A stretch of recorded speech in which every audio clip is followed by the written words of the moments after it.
board just went to the top of the board at a 48.096. Any surprise there at a 48 flat? Zachary Drapkin, who's currently 6th, trying to match that, but Connor Berry, who was, I believe, 3rd or 4th quick in practice by the end of that time, now at a 48 flat, the only driver to go inside 48.2 here in qualifying.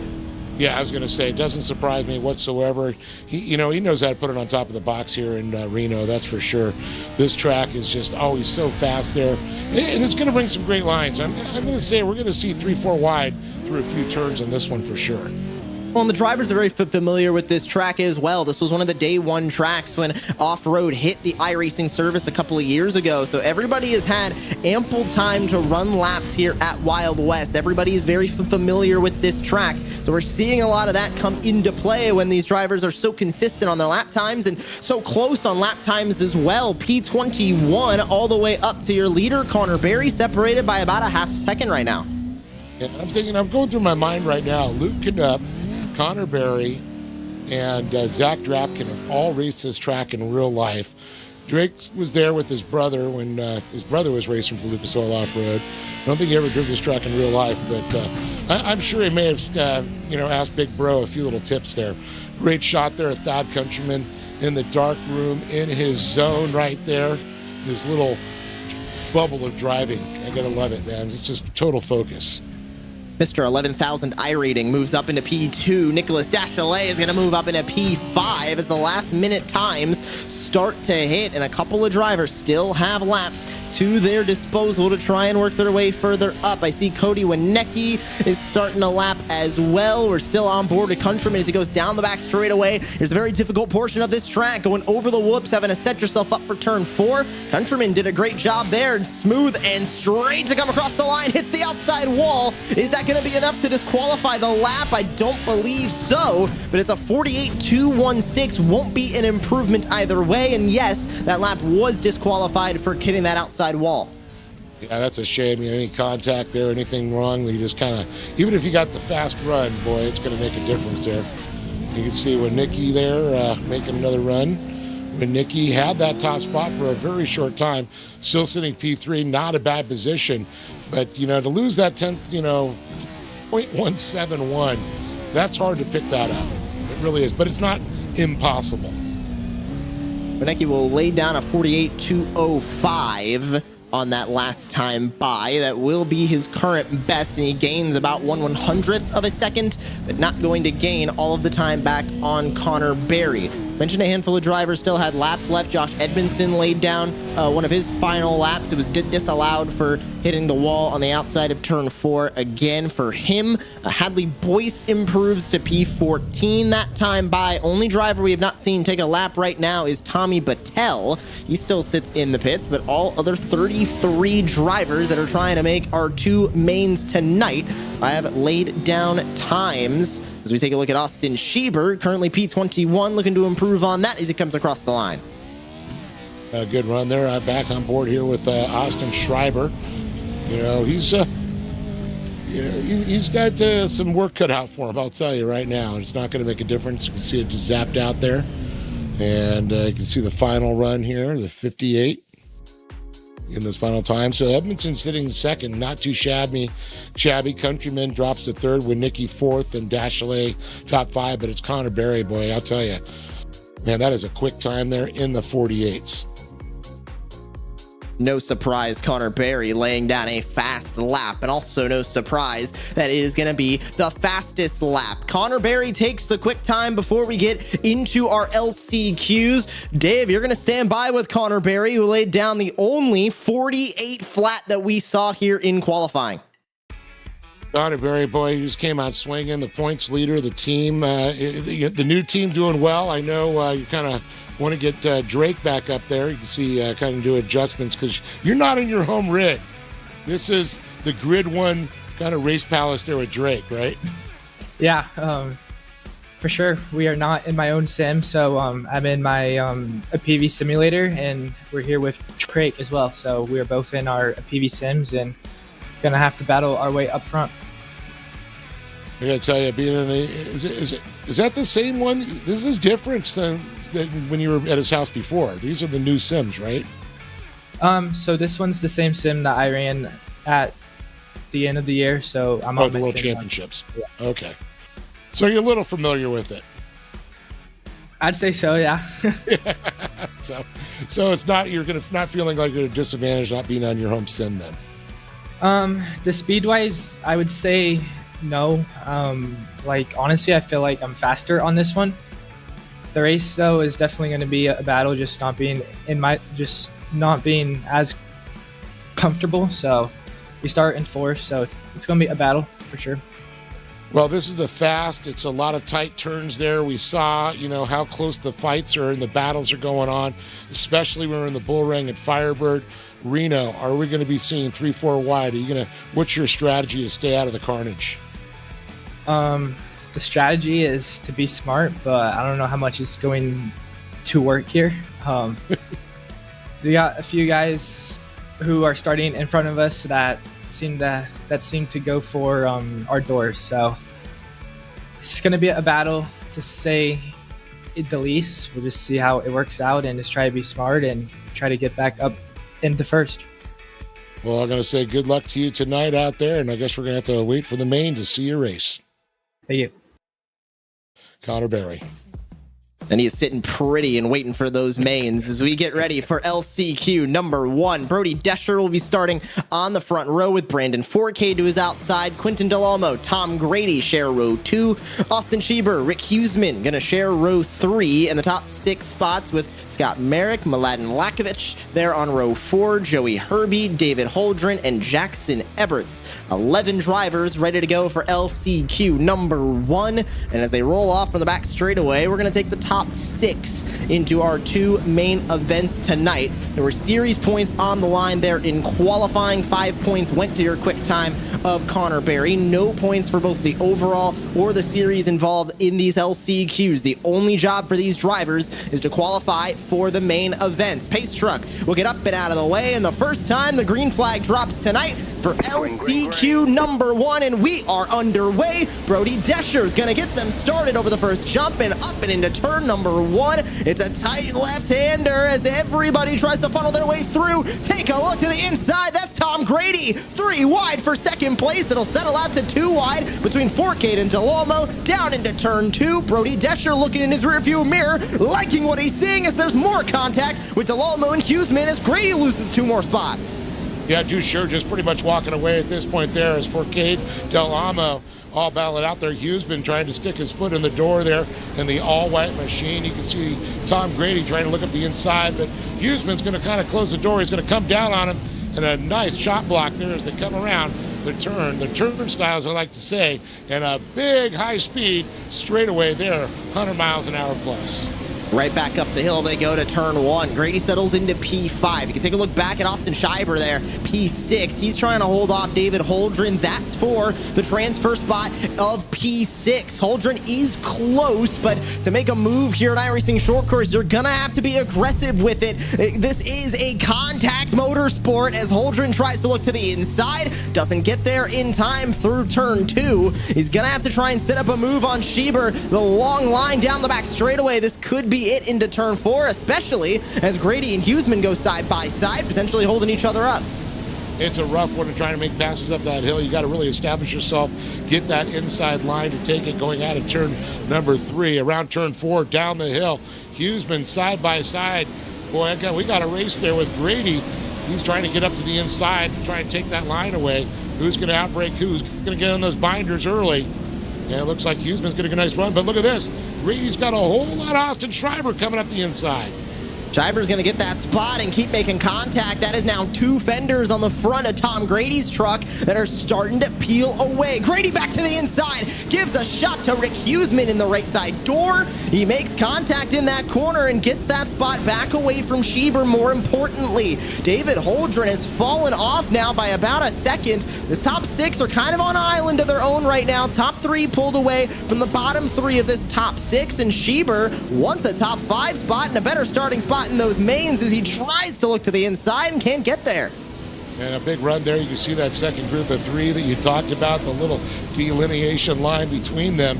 And you can see Huseman goes a little wide. You can see right now Grady tries to get the inside there. Oh, no, big bump on Huseman.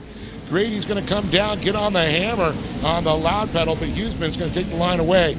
Let's see if he can go for the over-under pass coming around. Huseman's going to keep it tight there.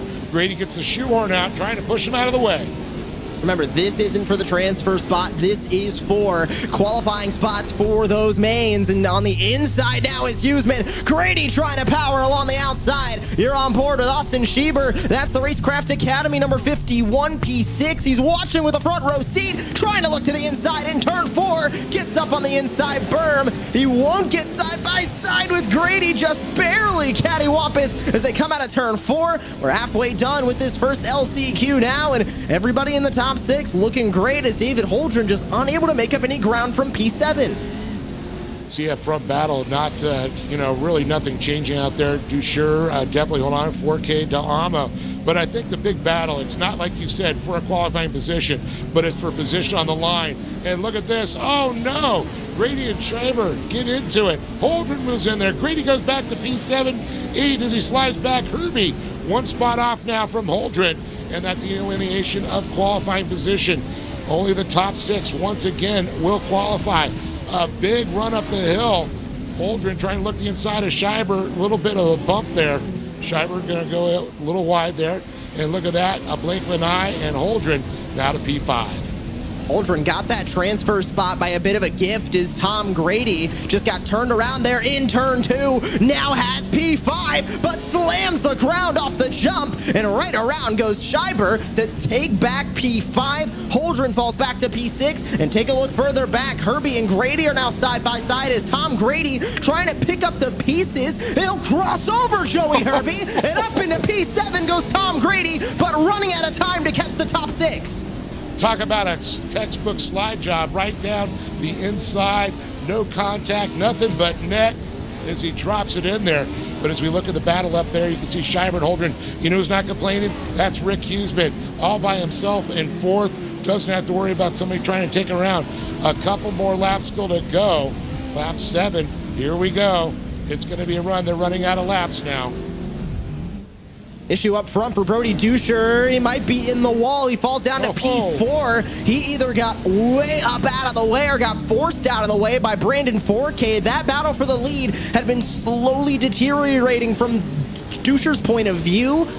Now Brandon 4K has that lead. Dusher back to P4, still in front of Schreiber, still in front of Holdren, as that gap has been relatively large since the beginning of this LCQ. Here's your onboard. He slams into the outside wall and into the fence. He went up and over, luckily lands on all 4 tires, can keep going, and might still qualify for a main.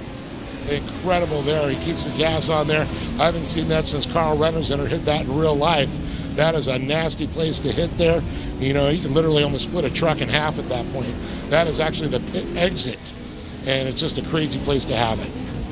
We talk about maximizing track limits in all forms of motorsport. That's exactly what we're talking about. You can fly just a little bit too close to the sun, even in these Pro 4 trucks. But the final lap of LCQ number 1, Brandon 4K away and into the lead. We're watching the battle with Brody Dusher now, trying to get back into P3, but up front, Brandon 4K is going to take the checkered flag, and the 43 machine is going to win LCQ number 1. DeLomo will qualify for the mains tonight. Rick Huseman will end up at the bottom of the top 3, and all the way back P6, Holdren trying to hold off Grady, and maybe if we had one more lap, Dave, we would have seen that battle for the transfer, but Holdren holds on to P6.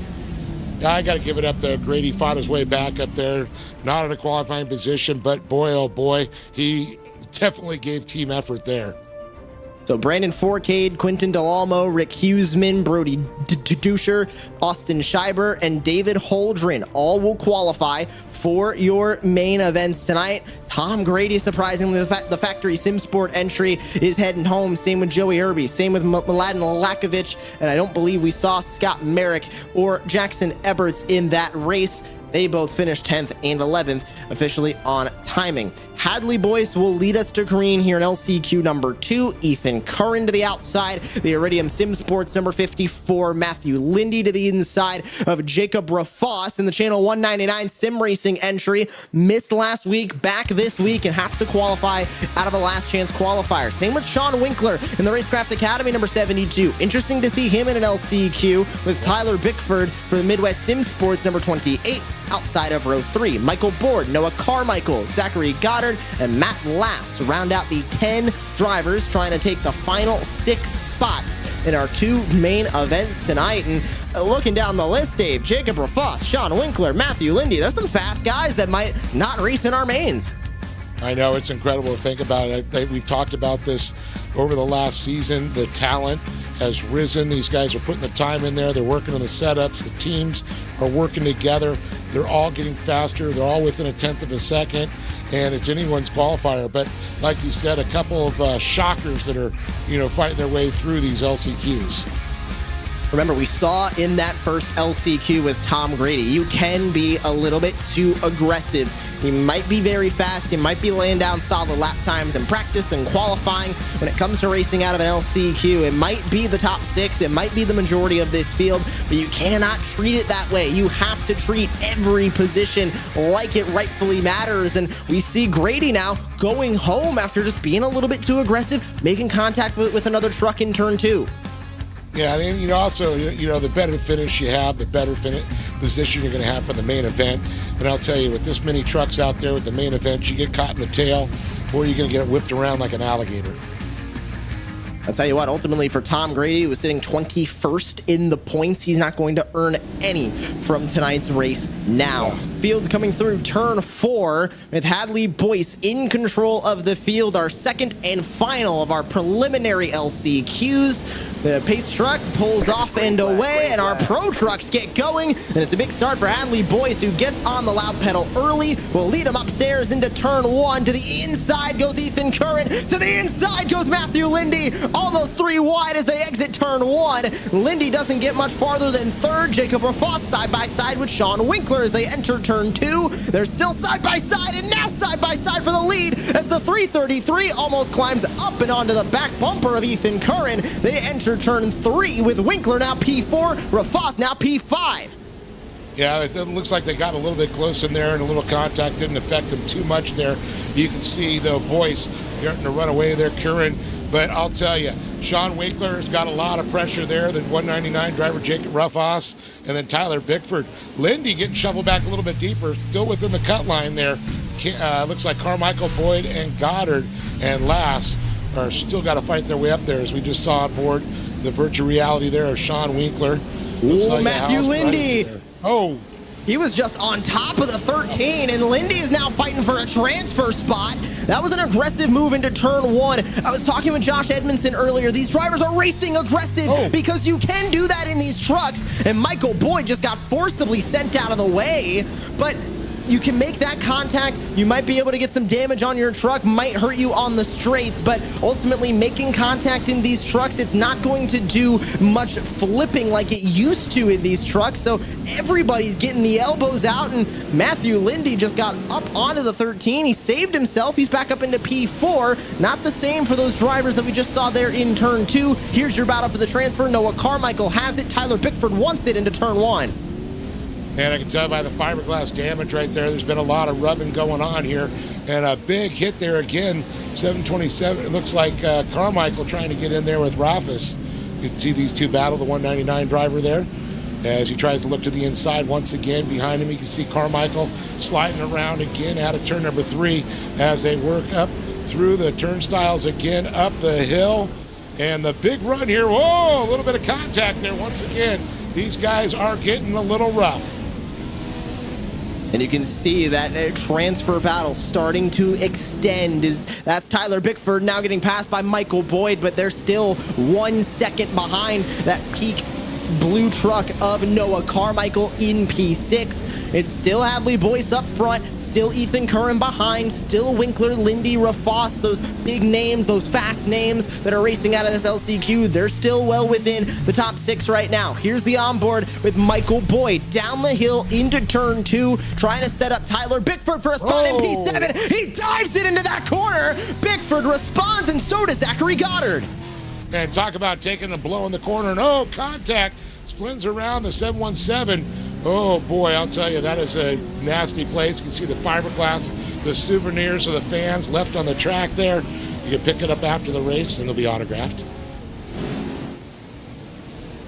Back up to P5, Jacob Rafos, Noah Carmichael continuing their battle. That's Carmichael in that blue truck further back. Rafos is on the back bumper of Matthew Lindy now as they go up the hill to turn 1. 4 laps remaining, over halfway done with our second of 2 LCQs. They're rubbing on each other down the hill heading into turn 2. Lindy inside, Rafos outside. A crossover move attempted from Rafos, but the 333 parking it in turn 2, able to hold on to P4. Remember, this is just for starting position in those mains. We saw what happened with Tom Grady in LCQ number 1. I have to think these drivers are keeping that in mind. Oh, definitely. You can see Rafos is looking for any daylight whatsoever. Doesn't have to worry too much about Carmichael back there. You know, it's a good guy. He's got a couple positions. He's qualified. Rafis, now he just wants to get a better position as they make the run. A little contact off the wall there for Lindy, but Lindy's keeping it true and straight. Now we see into the turn here. Is there going to be another move to the inside there? Lindy keeps it tight, the nose down. No room whatsoever for Rafis as he comes around, and off the jump he goes. Into turn number 3 they head. Rafis able to stay in lockstep with Lindy, just not able to make any of those moves work. We go now to the battle for the lead. That's on the bottom of your screen. That's Hadley Boyce and Ethan Curran as they continue to fight out of turn 3. Hadley Boyce has led since the drop of the green flag. Ethan Curran has basically been in second. Rafos gets loose on the top box out of turn number 3. That'll move Noah Carmichael a little bit further into that battle for P4, but the battle for the lead still has Boyce in front with 2 laps to go. And a good run up here. You can see now it's going to come down to, will Curran, hold off on the binders a little early, trying to put it to the inside of Boyce as he tries to get to the outside. He could set up for the outside, inside. Nice little slide job. Let's see how tight Boyce keeps it coming into turn number 3. Curran's going to look down low. They'll come out close to side by side, but of course, Boyce has got position. He went wide in turn 2 to Hadley Boyce, but he was able to position that truck better for turn 3. But now he's a little bit wide off the exit of that corner. Curran not able to get the momentum down the back straightaway that he wanted. Does he look inside? Boyce is not going to be super aggressive on the defense there in turn 4, but Curran just didn't have the speed to do it. White flag in the air for LCQ number 2. Remember, top 6 will qualify. This isn't going to decide who qualifies for the main, but this will decide who gets to walk away with an LCQ2 and win, and Hadley Boyce has that lead down the hill again. Yeah, Boyce wants to set himself up there, not as deep in the field there, the best you can in an LCQ at this point, so he's going to do everything he can, drive his own line. He's got the fast preferred line going through turn number 2, set up for turn number 3. Curran trying to look at the inside, just can't get that drive. And the whole thing is right now, Boyce, it's his track, it's his line, he's got to take it. Curran's got to find a faster way around, and that's tough when you hit those apexes perfect like Boyce has. Beautiful defense the entire race from Hadley Boyce, making Ethan Curran go where he's uncomfortable. Checkered flag is out. The Iridium Sim Sports entry of Hadley Boyce is going to qualify for the main events tonight out of LCQ number 2. Across the line goes Jacob Rafos, Matthew Lindy, Sean Winkler. Those fast names all will qualify. Noah Carmichael takes the final transfer spot to our main events tonight. It's Hadley Boyce, Ethan Curran, Sean Winkler, Matthew Lindy, Jacob Rafos, and Noah Carmichael who will all qualify for tonight's main events. Michael Boyd, Zachary Goddard, Tyler Bickford, Matt Last, all will be heading home tonight. That forms our full field for both of tonight's 18 lap mains. Competition caution will be coming at the end of lap 8 for both of those mains to bunch that field back up, but we enter our 3-minute warm-up as we get ready for both of tonight's main events. The fast guys are going to be up front out of qualifying, but I think, Dave, we got a lot of fast guys that are going to be trying to race from the back out of those LCQs. It might not be the easiest thing to do, but I think especially here at Wild West, if some contact turns into wrecks, a lot of the guys in the back, if they keep their nose clean, are going to be able to make up some substantial spots, which could help them not just in tonight's overall, but in the series standings as well. So what you're trying to say is stay out of the carnage. That seems obvious to me, but it's been an aggressive night already, and we still got two mains here to come. No, I know. If it's any indication what we saw in round number 1, I think we're going to see a little repeat of it. Even though this is a longer, more stretched out, more elevation, the 90-degree turns coming around. Turn 1, turn 2. We're going to see bunch now. We're going to see 3, 4 wide through there. Turn 1 on the start, that's going to be gnarly. We're going to see guys getting on the binders, trying to break late too. Some of them trying to get those speed, and that's where we're going to see these trucks. A lot of carnage getting stuffed in there. You got to watch it if you're in the back of the pack, because you don't want to be ended up in the carnage yourself.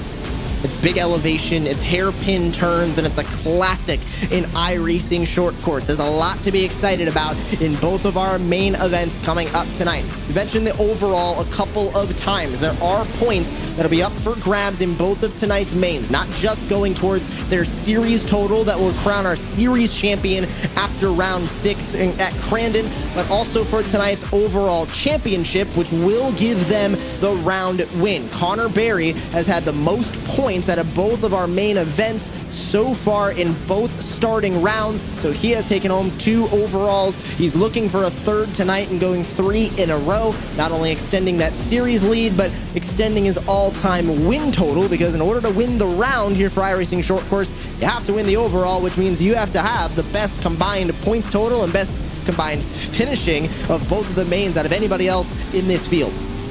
Yeah, I mean, it's one of the things I love. It's kind of like a moto format. You know, in real life, we never ran 2 main events because the trucks just can't last. I'm just going to be honest there. This really lets them set up and really battle, and they get more racing, more bang for the buck, as I like to say. And it's going to be awesome. I just love that. Plus, it's all about the team championships there. The Grid 1 now. You know, can Drake Matag come back swinging and get back up there with his teammate? Or does the 199 come back? Edmondson was not there. Of course, we also saw McFarland, had some difficulty, but they've also got some points too with their other drivers, 199. So they've got bigger team other than the Grid 1, but Grid 1, I think, with Connor Berry is sitting up top. They currently have that team championship lead by 8 points over Channel 199 Sim Racing. Will that change in the team championship tonight? Well, we are getting ready for main event number 1 of the evening. And as we take a look at that starting grid, Cody Wienecke is going to be leading the field to green after the invert. Thad Countryman will start to the outside, P2. Josh Edmondson will start P3 for Channel 199 Sim Racing, right up against Connor Berry for Grid 1 in the red plate, starting P4. Nicholas Dachelet, Trenton Briley will start 5th and 6th on the grid. Evan McFarland, Drake Matag, Luke Knupp, and Zachary Drapkin round out your top 10. Cody Vanderveer, Adam McAfee gonna start 11th and 12th on the starting grid, with Brendan Forcade, Hadley Boyce, Quinton Delalmo, Ethan Curran, Rick Huseman, and Sean Winkler starting the drivers that qualified in out of our LCQs. That's Duscher, that's Lindy, that's Schieber, Rafos, Holdren, and Carmichael. 24 trucks make it 20, maybe 25 if Tom Grady ends up taking the grid, but I don't believe he will. So 24 trucks will be taking the green flag here tonight, all led by Cody Wienecke. That random invert number tonight for the mains was 4. So Connor Berry, who had the quick time in qualifying, will be starting P4. So these trucks are on the grid, almost ready to go as we get ready for main event number 1. There's points on the line. There's a lot of aggression that we've seen through the opening rounds, Dave. Trying to predict what's going to happen here might be impossible, but I think it's easy to say. Connor Berry's going to run up front. Edmondson's going to be up front. Dachelet is going to be up front. Can Cody Wienecke hold on and get his first main win of the season? Yeah, I mean, I've seen other drivers too. I mean, in here, Nicholas Dachelet, we talked about Trenton Briley, McFarland. He showed a lot of speed. And Drake Matag, he came out swinging in round number 1. Of course, faltered in round number 2, but round number 3, we're going to see a lot. And then, of course, there's Luke Knupp. when that kid knows how to turn the speed on, he turns it on. And he's got a few wins here, too. I've been saying it for years. iRacing short course is one of the most competitive disciplines that you can race on iRacing, and it's for this reason. Everybody is so fast. Everybody's times are on top of each other. Everybody's so even on speed. It really comes down to who's going to be the most aggressive, who's going to make those moves at the right time, and who is not going to turn their aggression into crashing. We go on to an extra pace lap here as the field will work their way through turn 1 behind the official iRacing pace truck. It's 24 Pro 4 trucks strong, and just looking at the elevation change here, Dave, this is such classic Wild West. It's the elevation changes, it's the hairpin corners. I mean, this track is fun to drive, it's fun to watch. It's one of my personal favorites to both be behind the wheel and in the booth because it creates moments that you don't see at the other tracks with how tight these corners are. Oh, I agree. This one's always, never disappoints whatsoever. Love the high speed, down the front straightaway. You got it. One little mistake and that thing, you're going for a tumble. We've seen it off the final turn so many times, guys coming off and contact up there. You got to be careful. You got to drive smart. You got to drive your lines. And this track, I just love it. And a crazy thing, we're at altitude up here. And of course, the trucks just run normally different in real life, They haven't really taken that into setup yet in iRacing, but boy, oh boy, I remember the guys back in the day before fuel injection running around going, what jet's going to work in this carburetor? Speaking of sim to real life, this track unfortunately no longer exists in real life, Nope. but we're able to race it in iRacing thanks to iRacing Off-Road. The pace truck is down and away. 24 Pro 4s ready for main event number 1. It's showtime from Wild West as the field goes up the hill to turn 1. Already leading the field to green goes Cody Weinecke. He's going to lead him into turn 1. We're already 3 wide. Back for P4 up the inside. Here comes Josh Edmondson for Channel 199 Sim Racing. He's side by side for second. That's that Countryman to the inside. Where does the carnage come in? Does it come in for the lead just yet? They're side by side already with Countryman looking for the lead now. Round the outside of Weinecke. Makes contact into turn 3. And you can see right there, Trent Bradley trying to split the uprights, coming right through the middle there. And look at that, 3, 4, 5 rows, 3 wide, all racing up the hill. They're going to try and split off now. Everybody's going to start to make moves there, as you can see right now. That Countryman and Edmondson side by side. Edmondson on the inside, the red and white and black machine, 199 on the hood. But it's when Nicky's starting to run away. Connor Berry, though, he talked about him all the way back in 5th. He's got a lot of trucks to work through there. Not going to be so easy. Luke Knupp slides back a little bit, and Drake Matag. That's Connor Berry up and over. Oh, my goodness. That's the red plate number 1. Connor Berry up and over in main event number 1. And that could lead to our first new round winner, an overall winner of the season. Berry went up and over. I think he's still running, but that is detrimental for the red plate driver. Man, it looks like someone just scooped him up and flipped him right there. I can tell you, I knew it was going to get busy and turn it on 1, and I'm not shocked. Color me surprised? Not. So up front, now the top 5 start to break away. It's Weinecke who holds the lead. It's Josh Edmondson now that sits P2, trying to chase him down. Edmondson on offense, not normally as good as his defense, but he's going to have to try and catch that 9 truck up ahead. Loses a right rear fender, no issue there. He keeps moving P2. Here's the replay of Connor Berry. Gets a shove from behind, and they just run out of real estate here. The truck takes flight up onto his lid, gets hit again. Shades of Ryan Newman at the Daytona 500 a couple years ago, and that was all just running out of space in turn 1. Berry has been able to continue. He went from P22 now up to P20. Here's the onboard from the 1 truck. Yeah, you can definitely see he got a little help there from his teammate Drake Matag, but Berry had nowhere to go. Truck to the inside, a truck behind him, coming underneath there. Unfortunately, he just got up in it. Nobody's true fault there, just a racing incident. Remember, we mentioned 8 points separating Grid 1 and Channel 199 Sim Racing in the team championship. That could change hands as soon as the end of this main if Channel 199 Sim Racing keeps their trucks up front. We're back mid-pack, side by side. That's Austin Schieber that is currently on the inside of that 1 truck of Connor Berry's behind this group, as it's the 322 of Quinton Delamo, then it's Schieber, then Connor Berry. Berry able to go to the outside of Schieber, now looks to try and make work on Quinton Delolmo. He has time. He has a competition caution that'll bunch this field back up. But from P18, 9.6 seconds back from the lead, Barry's just trying to salvage all he can now. Yeah, Barry, no hood, no fenders, just driving it, mud on the windshield. He doesn't care. Look at the focus on his face as we see him coming down that front straight once again. You can see McAfee right there, Batman himself, battling in the number 18 machine there. And we got some great battles going through the field. This is going all the way to P12 and 11 there. Curran, McAfee, Boyce, as he's looking right near at the rear end of Curran, the 54. And I do believe that was a truck also involved in that incident close to it when Barry was going through that turn. A couple other trucks were involved also. Kind of crazy.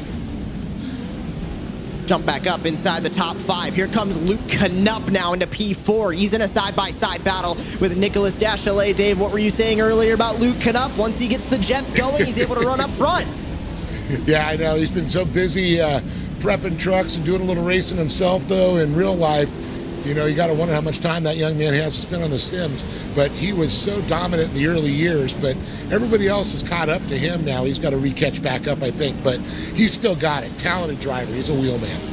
I think back to the World Championship when a lot of these drivers were taking part in that World Championship that ran for 2 seasons. Luke Knupp and Zachary Drapkin were 2 known names that raced in the All-Star Series that I think if they would have put the time in and qualified for the World Championship, they would have been holding a candle to some of the guys that were running up front at the time. Back up to the front of this field, though, Weineke and Edmondson still in lockstep.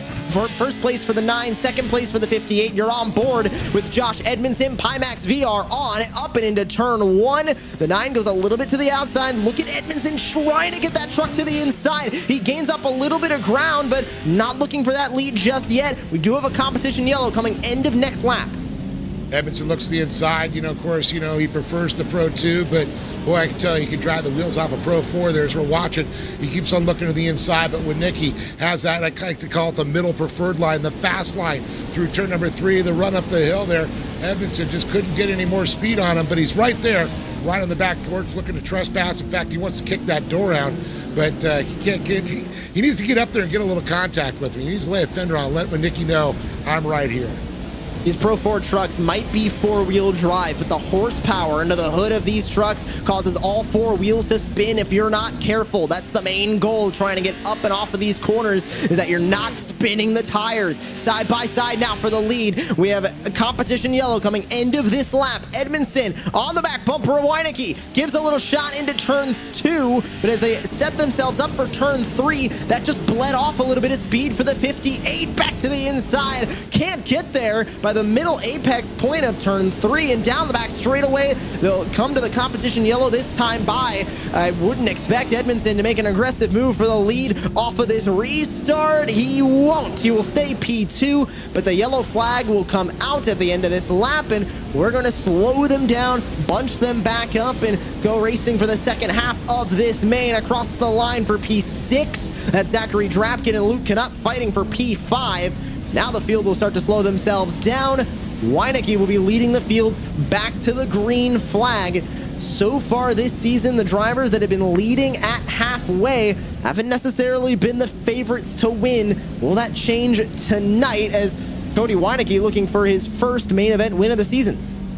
And I'm also looking through the field, Connor Berry back in 14th. You know, he always has a great restart. He's a second half of the race driver, but I'm also looking at Drake Matag and Briley.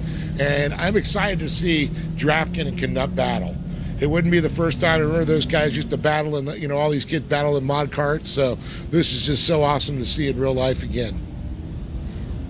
Connor Berry getting all the way down to P22 after flipping twice in turn number 1 and has driven himself up back into P14. I can't help but think everybody in that top 10, they're starting to hear the Jaws music. They're starting to see the fin above the water, and that's the one truck of Connor Berry, who is now back into the mid-pack from being almost out of this race. Slicky's now the great white shark of dirt. Of course he is. Oh man, this is just incredible. I mean, I knew this was going to be a good race, but these battles don't surprise me. But what it was surprising, Connor Berry, battling his way back.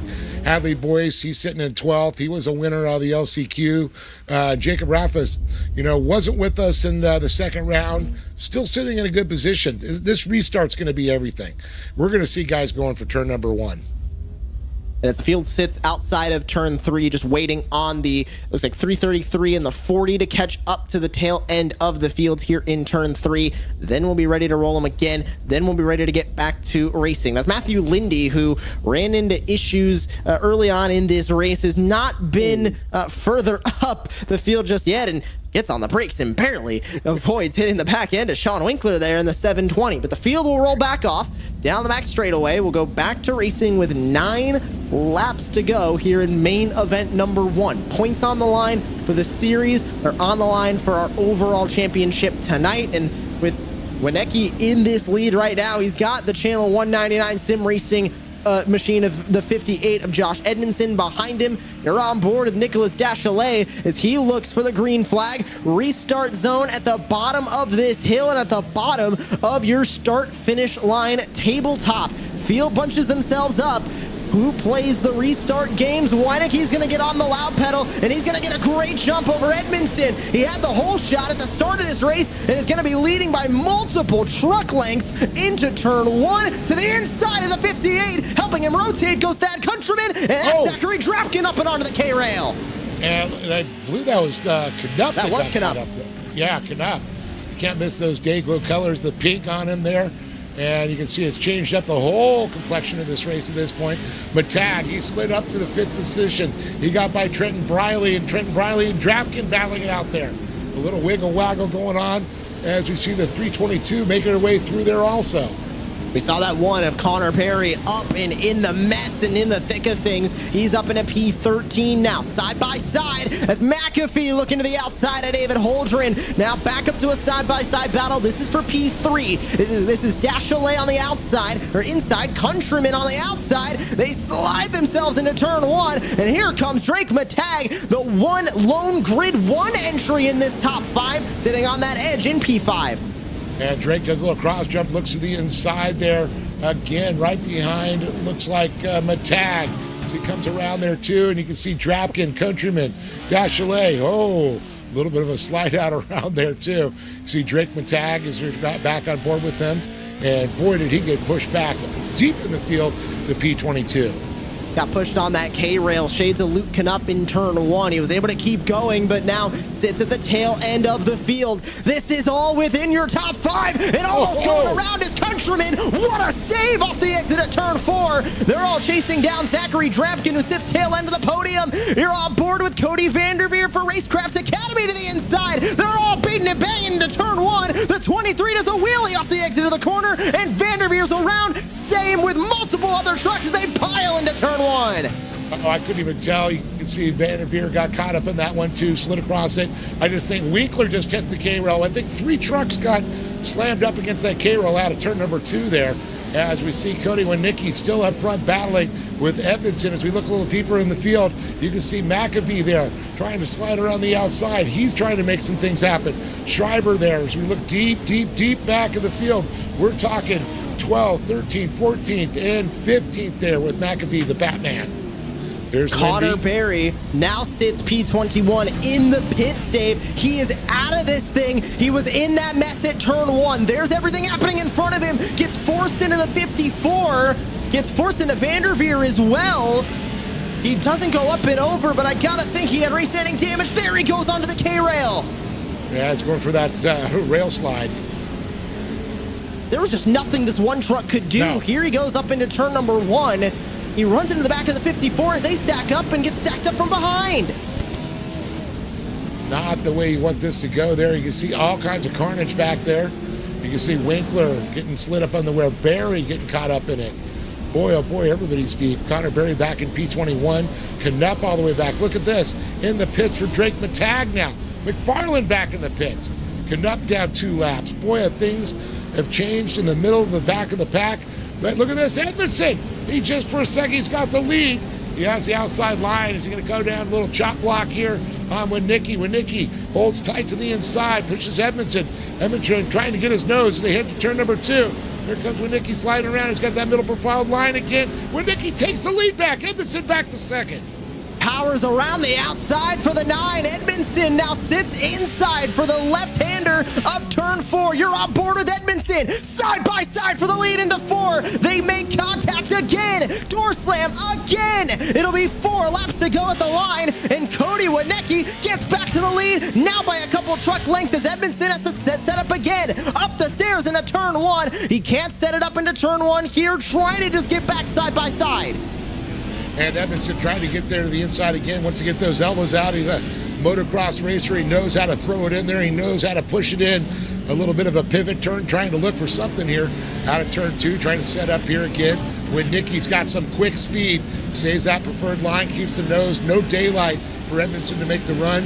Let's see if he's going to try and get a run. I don't think he's enough speed here to make another chance here at the final turn coming around.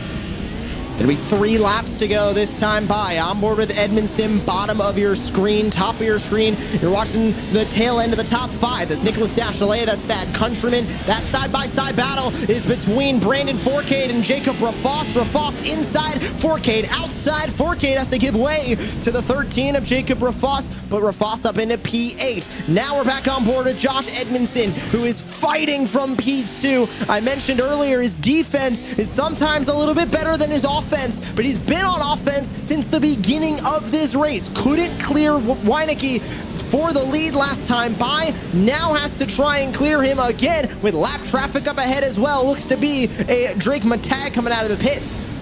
Yeah, you can see great lines by Cody. You see staying right in front of Edmondson. Edmondson's going to try and tuck inside, and then he'll split off right before the turn and see if he can get down. Can't even lay a little fiberglass on him. You want to get up there, you got to get that nose in there. And I say get the shoehorn out, kick the door in, what you got to do to make that pass. But you also don't want to take them out either. That wasn't without lack of trying from Edmondson. It looked like he was trying to get to the door, move Winnicki up and out of the way, just couldn't get there in time in turn 4. They go back down the hill into turn 2. Winnicki has just been able to protect every single move that Edmondson has been trying to get at him. Winnicki has not put a foot wrong other than that one time that we saw the 9 and the 58 side by side. Down the back straightaway, it'll be white flag this time by, and Winnicki is looking good at the front of the field. Edmondson's just has nothing for him. Yeah, it sucks. You can see Drake Matag's right in front of him. He's down a lap at that point. Same with Connor Berry back there. These guys, it's just not used to seeing the Grid 1 drivers back there. But right now, 199 looking to climb the ladder in points as he tries to chase down Cody Winnicki. Looking to the inside again. Can he keep that speed? No, he's going to get on the binders, though. That middle preferred line, you just keep on the gas there, keep that front tires pulling you around, the back tires pushing you. Edmondson makes another through the double here. Tries to look down inside. Winnicki, beautiful, just keeping that traction going, keeping that drive forward. Edmondson's going to have 2 more chances. Here's one of them in turn 3. Doesn't get the drive in or the drive off he was looking for. And Winnicki down the back straightaway is sitting good at the front of the field through the final corner. What does Edmondson throw at him? If he's got anything to throw at all, try to get to the inside, but has nothing for Cody Winnicki. Across the line is a main event winner in the iRacing Short Course Pro 4 National Series, and Channel 199 Sim Racing puts 2 on the podium in their pursuit of the team championship. Well, I'll tell you right now, when Nicky just put the dice in there, he shook it up, threw it down, and said, Yahtzee, baby, I took the win. They all come across the line, and Connor Berry's going to come across P20 at the end of that main. That is huge for our overall points and the series points. Cody Winnicki grabs the win of main number 1. His night's not over, though. We have main event number 2, where you can try and get that overall win coming up next. Josh Edmondson finishes P2. Zachary Drapkin finishes P3. That's the end of your podium with Trenton Briley and Nicholas Dachelet rounding out your top 5. Thad Countryman ended up P6 for Team Gold Esports. Good night for him, ending up in the top 10. Jacob Rafos back after a week off, sits P7. Hadley Boyce, Brandon Fourcade, Matthew Lindy rounding out your top 10. Back from there, Rick Huseman, Cody Vanderveer, David Holdren, Noah Carmichael, and Brady Tesher rounding out your top 15 with Sean Winkler Adam McAfee, Quinton Del Olmo ending the drivers that finished on the lead lap. Now back from there's Ethan Curran, there's Connor Berry for grid 1, who ends up P20, and down the rest of your field, Connor Berry ends up P20. It was Knupp, Matag, and more back from there who ended up with issues at the end of that race. Now, we get to talk with your main event winner here, Dave. Cody Wienecke ends up winning it from P9 in the number 9 truck, led flag to flag, and what an effort from Channel 199 Sim Racing, and what an effort from Cody Wienecke.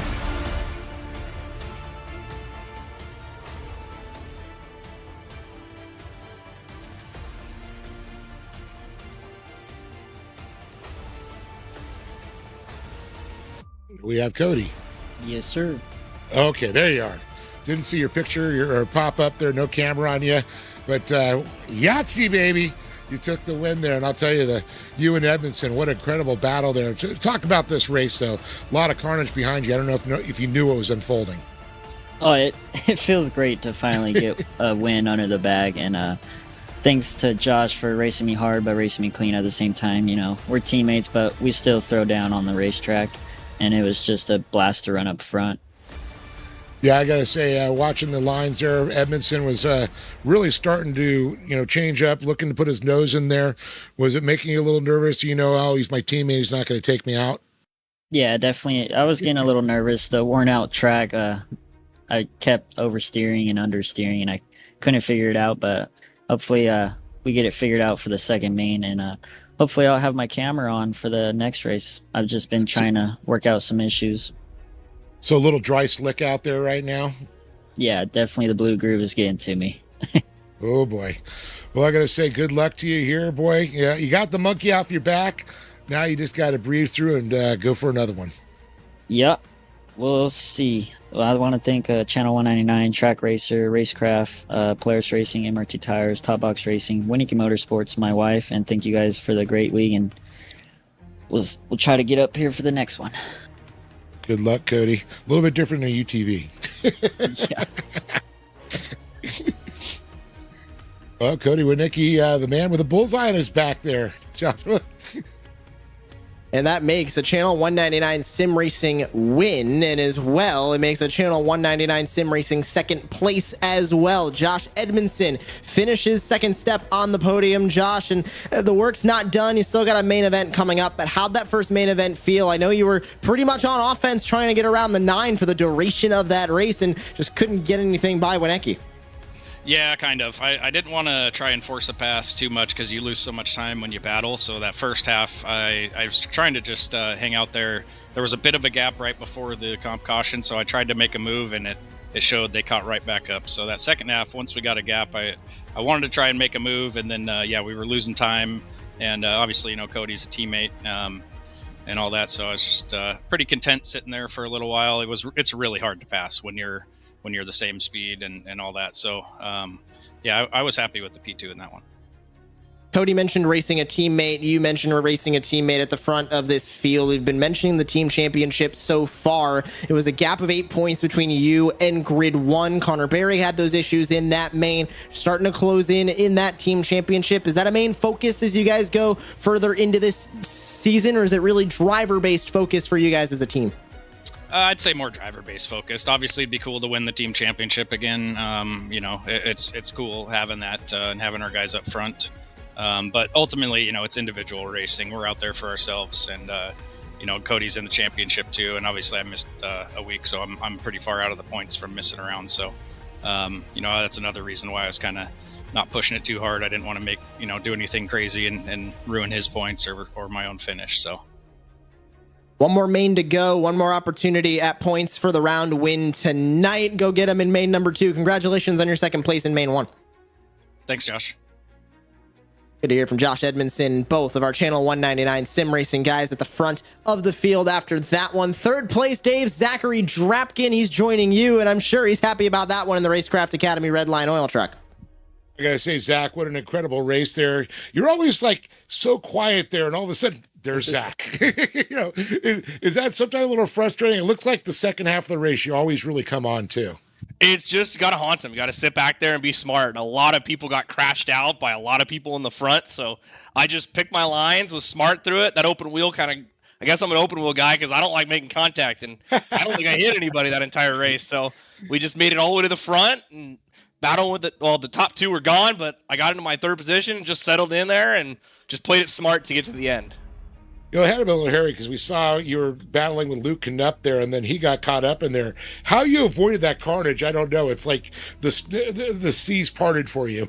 It totally did. Yeah, I saw both them. I saw Luke and I think it was the 23 truck got together, and Luke went over the wall, and I was like, I'm going this way, and they both spun on the bottom and just made it through. You got to say, like I said, just got to be lucky and be smart where you put your truck at the end of the race.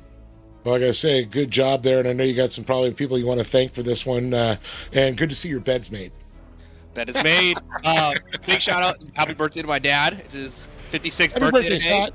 Yep, 56. That's a truck. Gave me some good luck. Redline Oil, Signature Propellers, Competitive Edge Performance, Weddle Industries, Racecraft Academy, Sean, Cody, and Austin, Sign Pros, McMullen Racing, Skydive Elsinore, IBOC, and CBR. Keep my truck running good and looking good. So, and then big shout out to you guys for putting on a great stream. And let's go to race 2. There you go. Good luck in race 2 there. Zach Drapkin, everybody.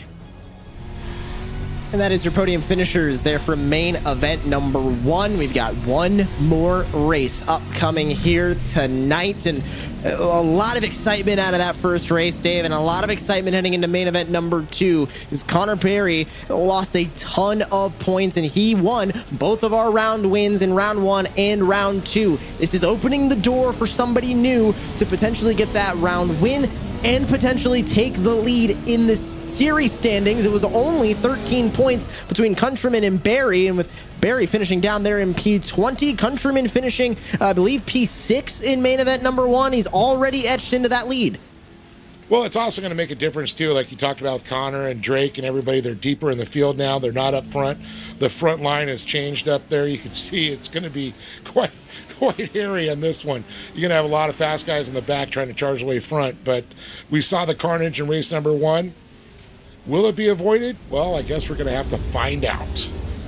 I'll remind everybody of those overall points that we've been discussing so far tonight. We take the points that they have earned from main event number 1. We'll combine them with the points they have earned in the upcoming main event number 2. The combined points totals are then ranked, and whoever had the highest amount of points earns the round win. These main event wins count towards the overall round win, so those count as official iRacing Short Course Pro 4 National Series race wins. You have to win the overall, you have to win the round. If you're familiar with Monster Energy Supercross, much like the Triple Crown races, the main wins matter, but you want that overall, and that's what everybody's chasing, especially if you finished top 5 in main event number 1. You're trying to do that same thing, stay consistent, and get the overall win.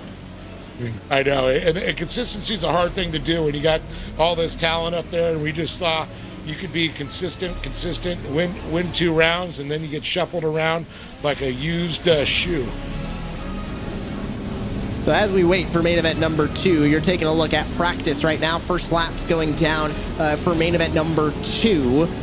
Here at Virtual Wild West Motorsports Park. Currently fastest, that Countryman. Evan McFarland just laid down a pretty good lap going into P2, but of course this is a different race session for main event number 2. That track was reset, so we do see these drivers putting some rubber down, putting some wear into this track ahead of the race, which nothing's going to replace a full field of 24 at race speed, but this is just a little bit of practice on a clean track for these drivers, which they haven't really felt for most of them since qualifying.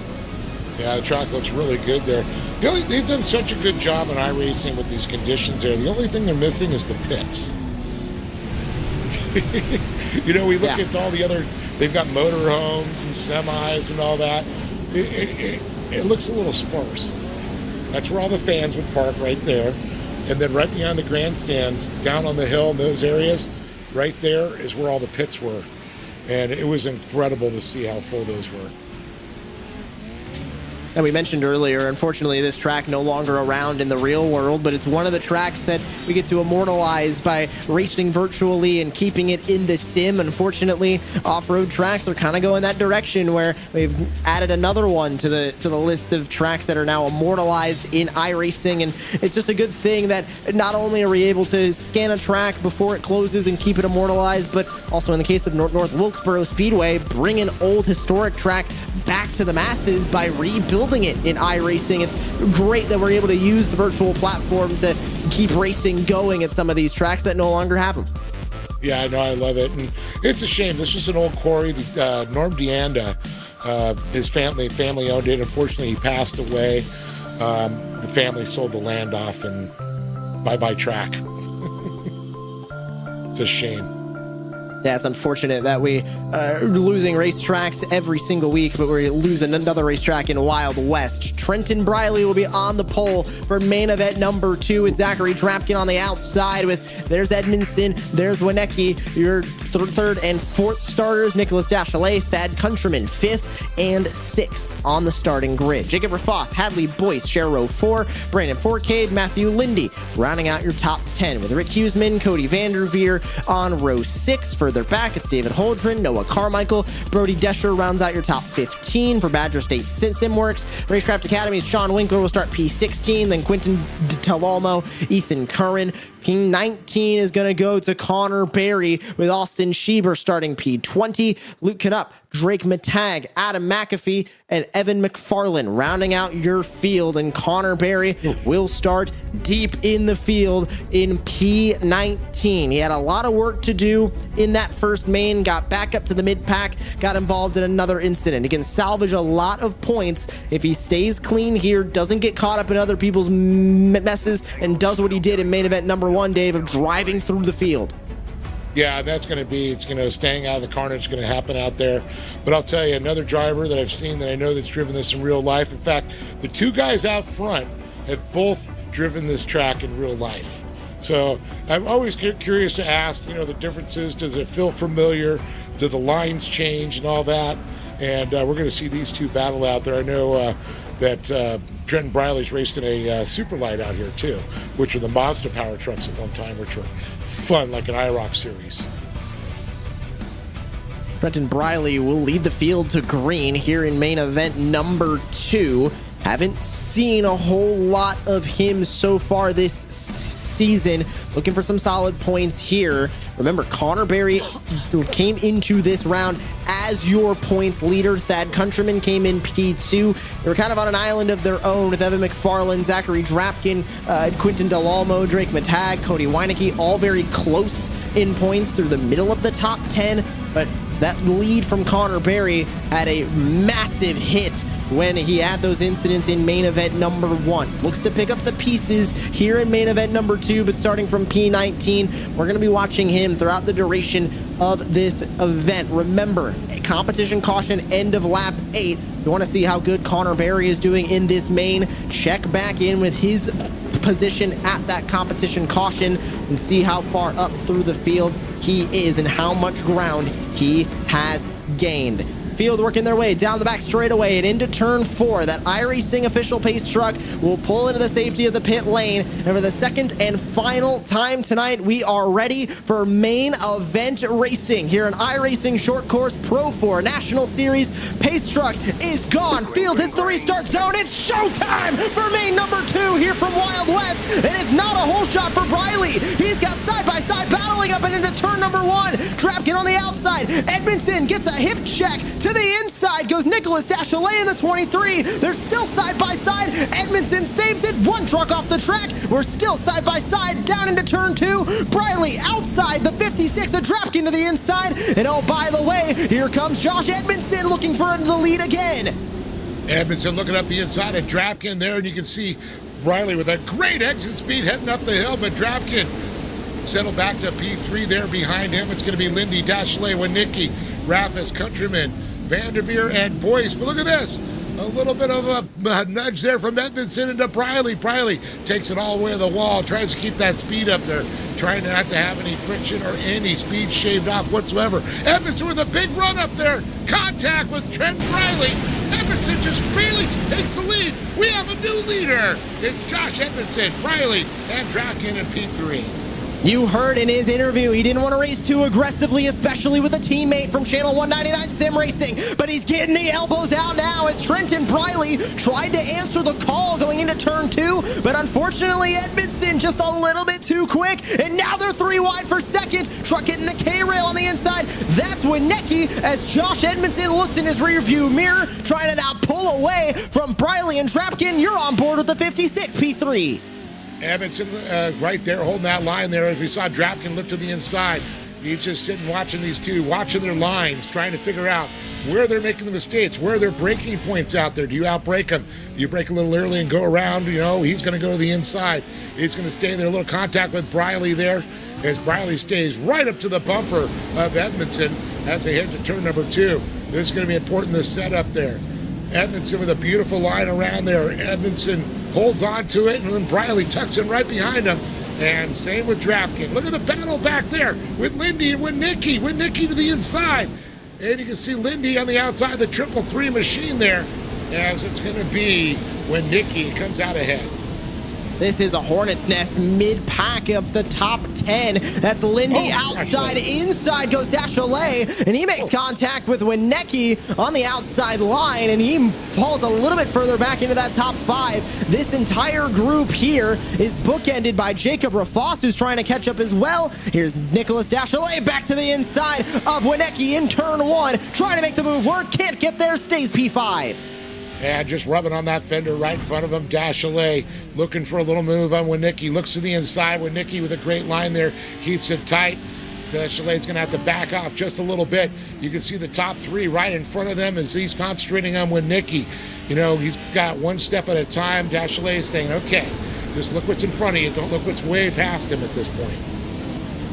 So Edmondson leads now to the tune of about 0.6 of a second. Make it 7 up at the front of this field. The battles are all this middle portion of the top 10. Matthew Lindy leading in P6 over Thad Countryman. That's Jacob Rafos that I mentioned earlier there in P8. As they race their way up into turn number 1, side by side between Delalmo and Ethan Curran. Curran to the inside of Delalmo. That'll switch now to the outside as they go from left-hander to right-hander of turn 2. But as far as overall points go, Dave, Josh Edmondson's looking really good with a 2nd place and a 1st place. He's sitting top of our overall standings.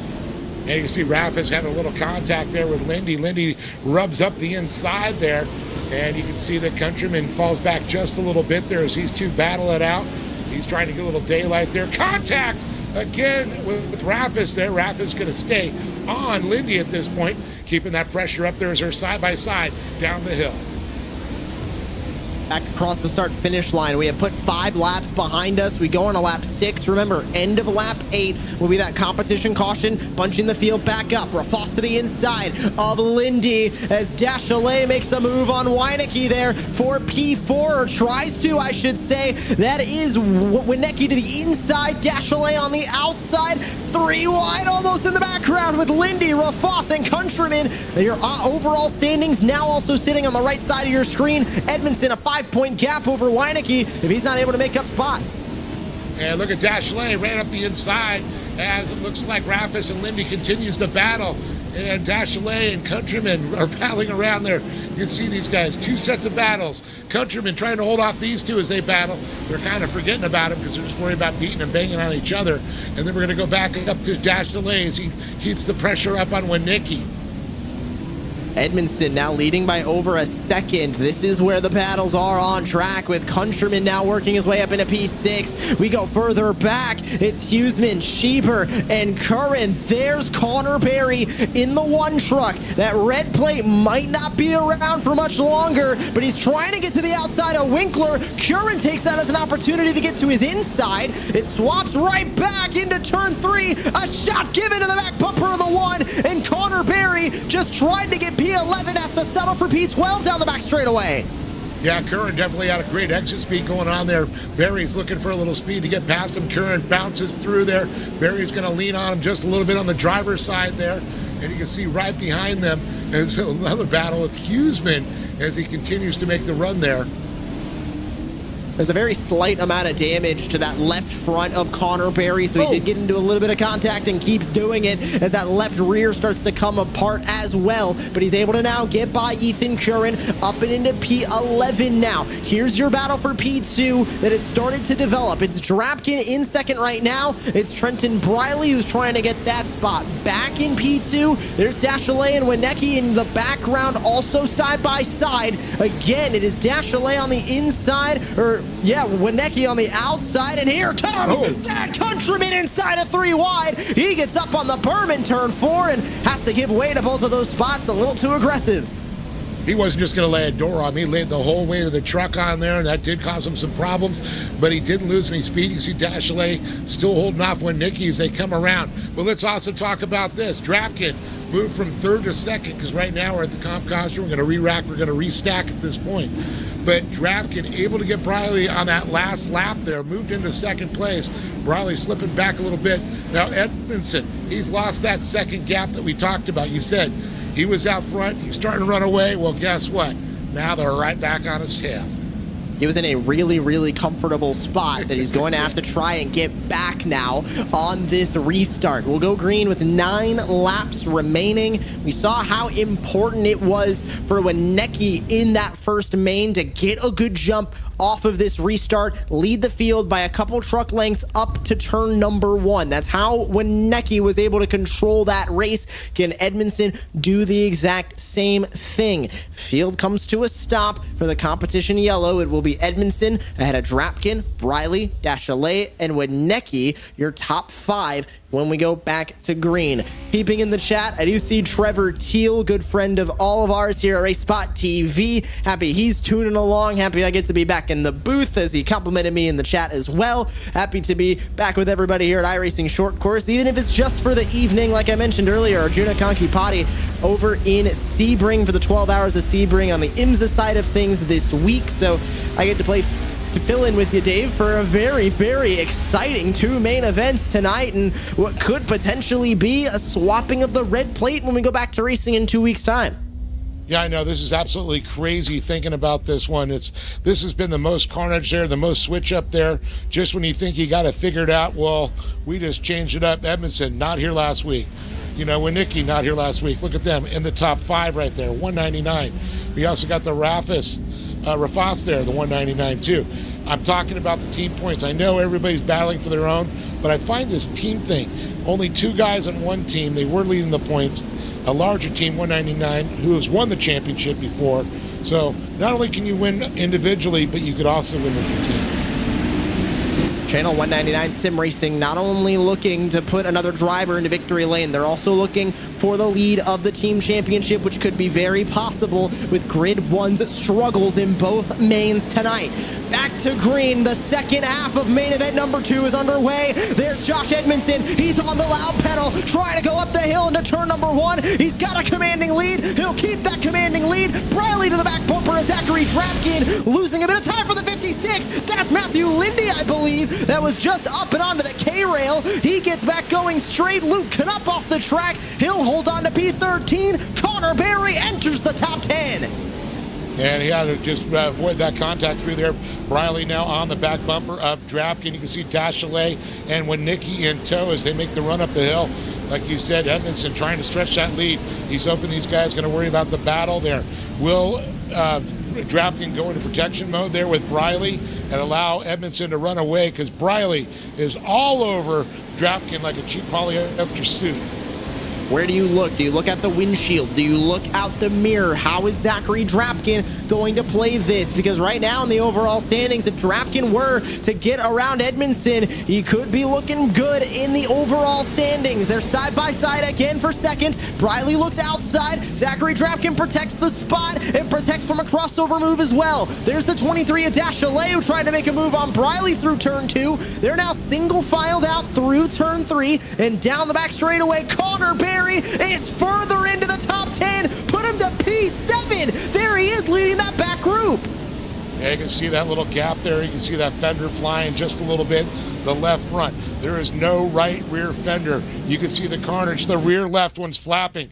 Every corner has been hit. Oh, and it looks like, what was it? The 51. Jeber, yep. Unfortunately, got spun out there. And Winkler with a lot of damage. You can see there, he's right behind Huseman, the all-white machine. As we look at the number 1, the red plate there, he's getting a little bit of help from Del Alma around that corner. He says, let me get away from her, buddy. I just want to chase him. That Countryman was able to gain a lot of points on Connor Berry to the series standings in that first main. Berry now has to try and get past Countryman to gain some of those points back on the evening. Trenton Briley just had a terrible turn 2 and turn 3. He got knocked out of the way and now sits P6 at the tail end of this lead group. Still in the lead is Edmondson. Zachary Drapkin now has a good gap back to P3 and Nicholas Deschalais, who now has to try and etch into that lead. But as we go on to lap 13, entering 6 laps to go, Edmondson has that same gap, Dave, that he had at the competition yellow earlier on here in main 2. Yeah, I know that battle between Drapkin and Deschalais would, slow those two down just a little bit, but it's crazy to see Deschalais with Nicky Countryman to get by Briley. Briley back there just fighting for this one right now. Briley, he's had a win here before. He knows how to put it on the box. But, boy, it's hard to find speed to match Josh Edmondson. He is hungry. I guess last week's break gave him a little rest. He found some energy to get out there and just run away. But Drapkin, he's able to pull away a little bit from Deschalais. Deschalais' going to have to worry about when Nicky, as he starts to crawl up there, as Briley just falls back just a little bit more. About 2 trunk lengths now separate him from Countryman. We now go to 5 laps remaining. Drapkin was able to close in a slight bit on Edmondson. Last time by 48.26 by Zachary Drapkin, a 48.32 from Edmondson. He was able to gain back a slight bit of time, but catching Edmondson and passing him is 2 completely different things. I mentioned earlier, I thought his defense was just a little bit better than his offense. That's proved true so far here in main event number 2, as he has led since he took that lead away from Trenton Briley. I don't think he's got to worry about defense right now. He's running smooth. He keeps on gapping a little bit. He's not pulling away from Drapkin too much. Drapkin kind of accordions up to the rear of him there. But Edmondson looking so smooth right now. Drapkin, you can see the intensity. Man, when you're doing 100 miles an hour on there, you got to keep that focus. You got to hit your braking point coming in here. Otherwise, you're into that far wall there.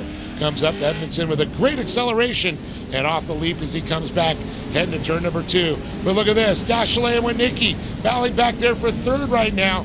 But don't forget, Countryman's right back there. If you guys mess up, he's going to be there to let you know.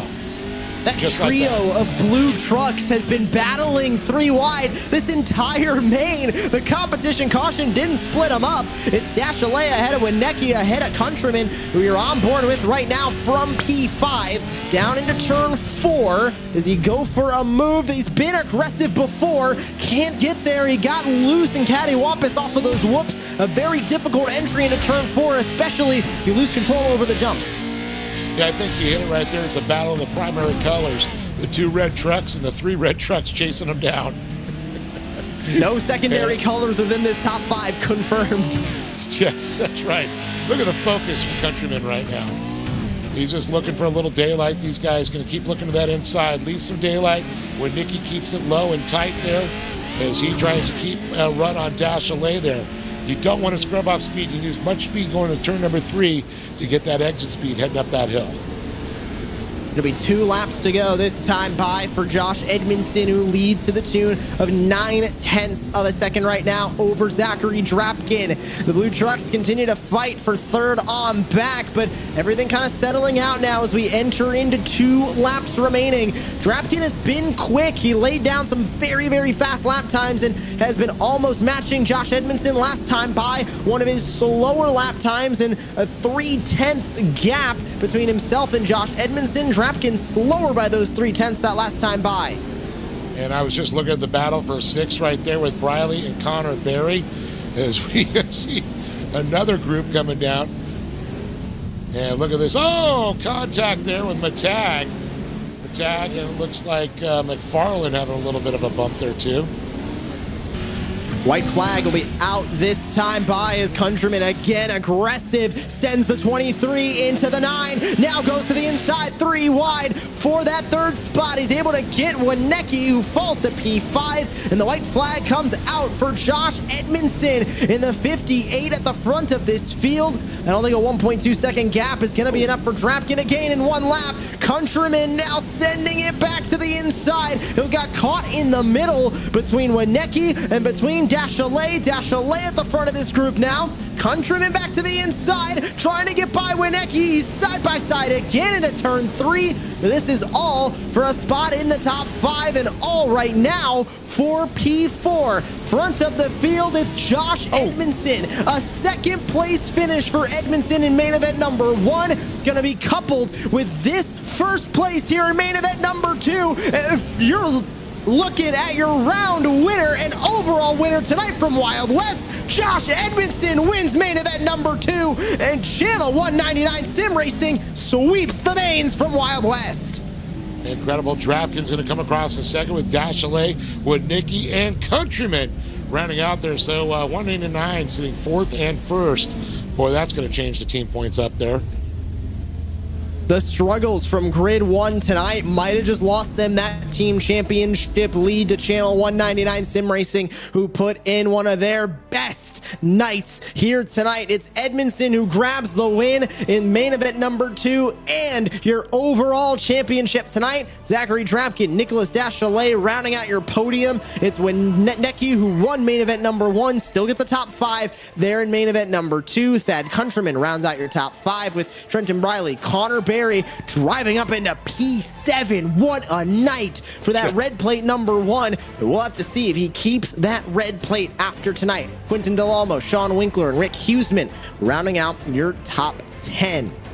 Further down from there in P11 was Evan McFarland, Drake Matag, another Grid 1 driver, finishing P12 with Luke Canup, Matthew Lindy, and Adam McAfee rounding out your top 15. Cody Vanderveer, Ethan Curran, David Holdren, Hadley Boyce, Brandon Forcade rounding out your top 20 in a little bit of a calmer main event number 2. Didn't have as many drivers finishing from the pits or finishing off of the lead lap, but Josh Edmondson walks away with the win in main event number 2, Dave, and the round win with the most overall points tonight. You're standing by with Channel 199 Sim Racing's number 58.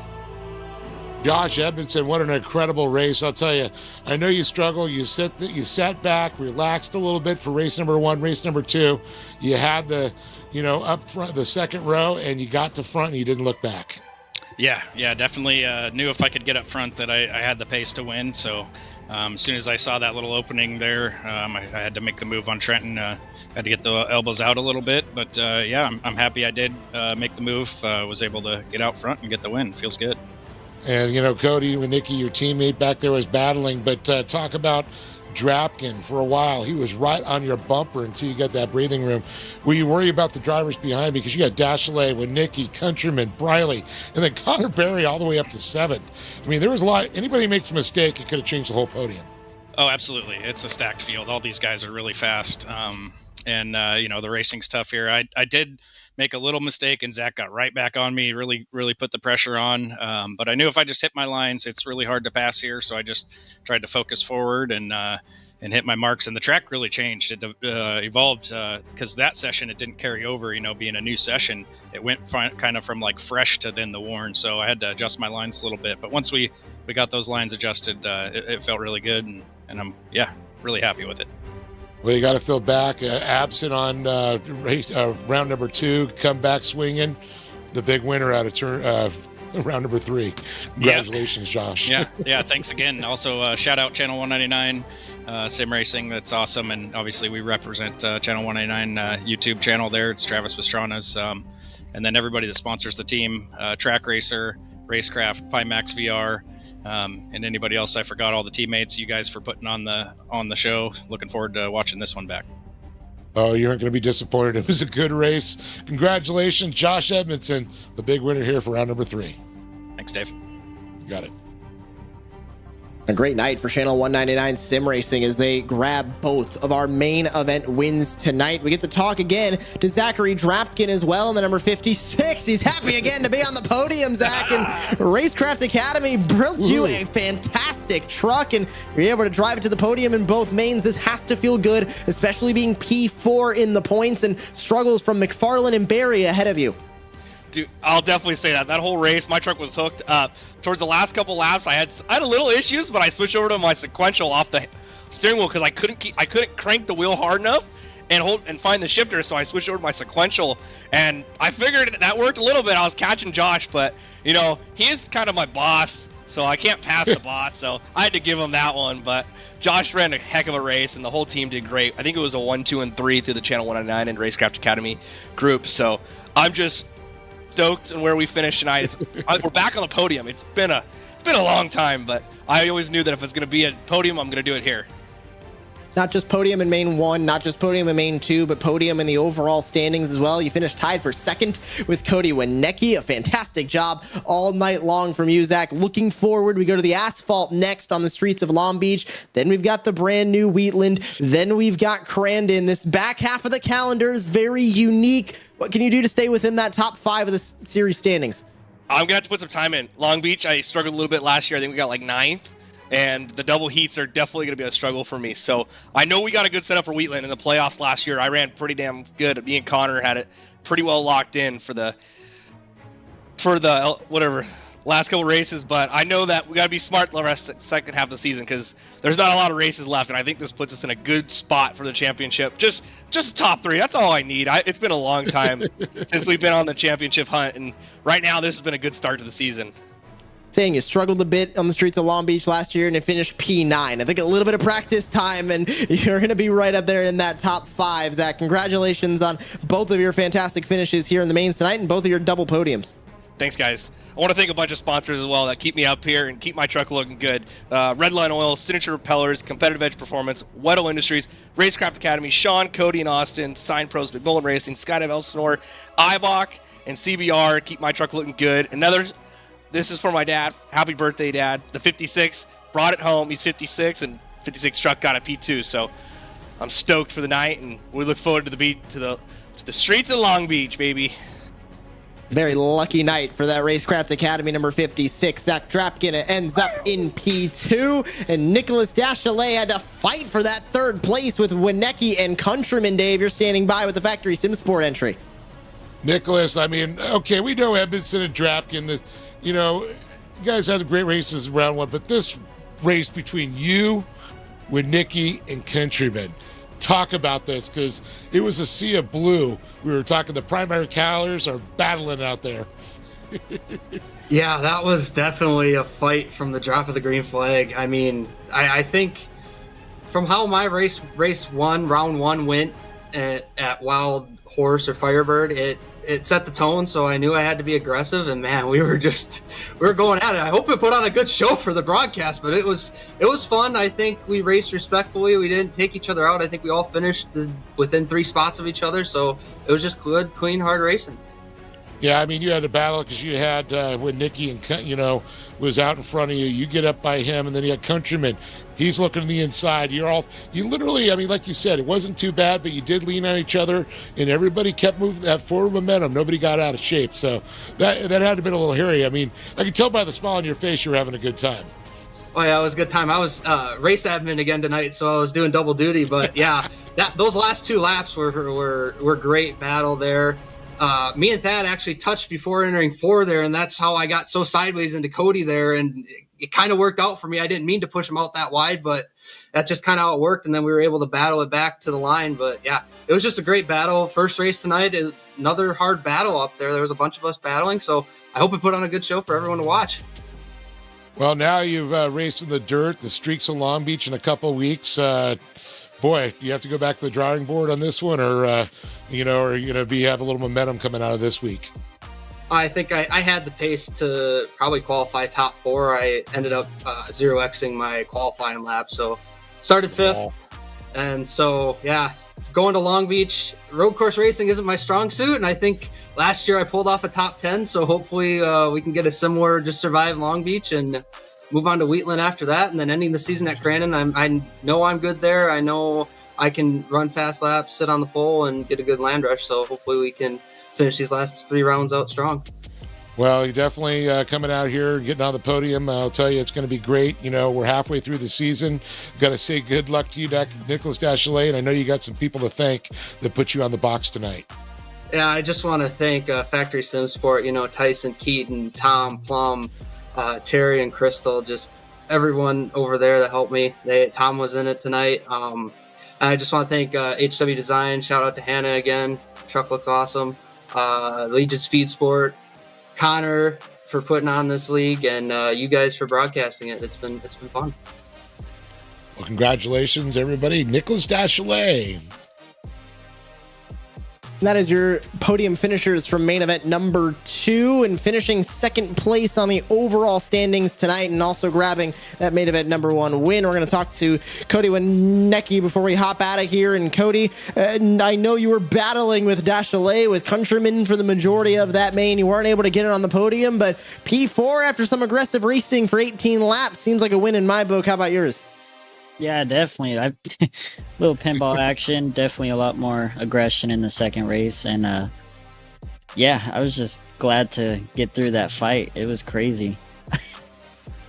You're able to walk away with second place in the overall standings as well with your finish here. And Edmondson able to grab the win for Channel 199 Sim Racing in the main. What does it mean as a team to have the success that you guys saw tonight, especially with that team championship looming and Grid 1 not necessarily putting in their best 2 mains tonight either? Yeah, the teamwork's great. It's definitely a boost of confidence for sure. And we're going to work harder towards the end of the season, and hopefully we see more of these Channel 199 trucks up front. 4th place in main event number 2, second place in the overall. Cody, congratulations on your success tonight and a main event number 1 win. It was a good night for you in that 9 truck.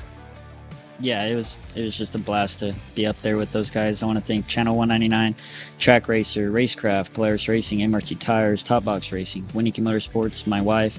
Thank you guys for a great league, and I can't wait to go back and watch that replay after all that ruckus.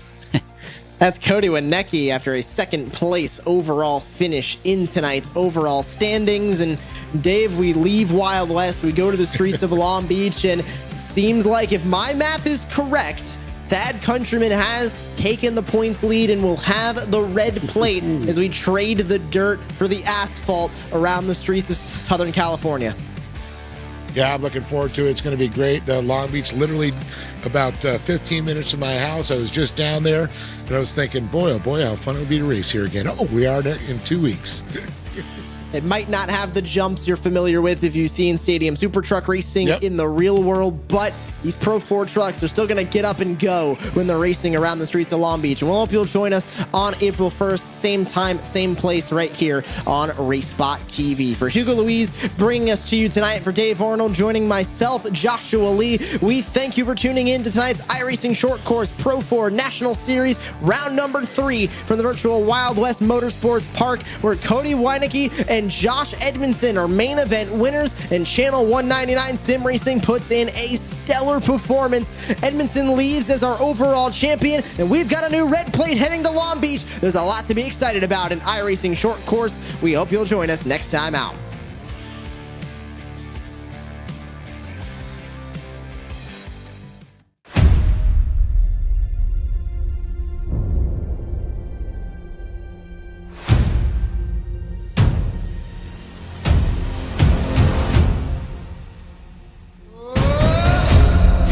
It's the 3-time king starting off on top. It's win 17 for Connor Barry.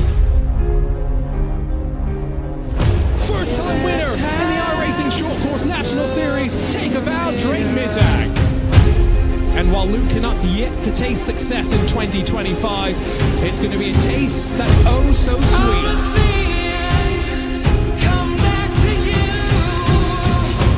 Swain's not going to stand down. To the line, a photo finish. Her first win in the National Series. Crystal King gets it done. It's taken a while for Josh Edmondson to crack the victory circle. winning the war, Drake Mittag, the 2025 iRacing Short Course World Finals champion.